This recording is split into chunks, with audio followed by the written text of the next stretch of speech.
Now, those of us living in Korea know very well about the Korea Herald and the Neo Economic Daily, but for our viewers overseas who may not be familiar with these newspapers, please tell us a little bit about them. Okay, the company publishes 2 newspapers and magazines. It also operates language institutes and network of kindergartens, as well as a translation service. Now, the 2 main papers we're publishing are the Korea Herald and the Neo Economic Daily.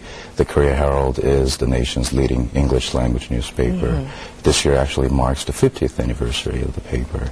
So it's being distributed in more than 80 countries around the world. So we can simply say it's a representative paper for the nation.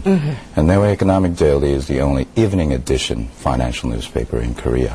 Now we're trying to change that and turn it into more of a business entertainment newspaper for the young population. But those 2 are our main publishing sources.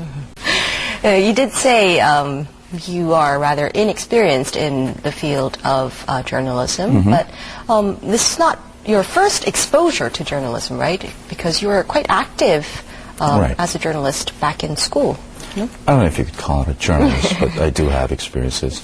But at the same time, I am so young that whatever the field that I decide to undertake, I'm bound to be inexperienced. So that's a given, whether it's media, manufacturing, distribution, you name it. My experience with the media, I was an editor of my high school newspapers. You can't really call it journalism, but that's when I was 15, 16, 17 years old. I also worked as a trainee for the NBC News of the United States, and also worked for a host of other organizations, including Business Korea and the Korea Herald as well. So I had a lot of brief stunts with the media industry.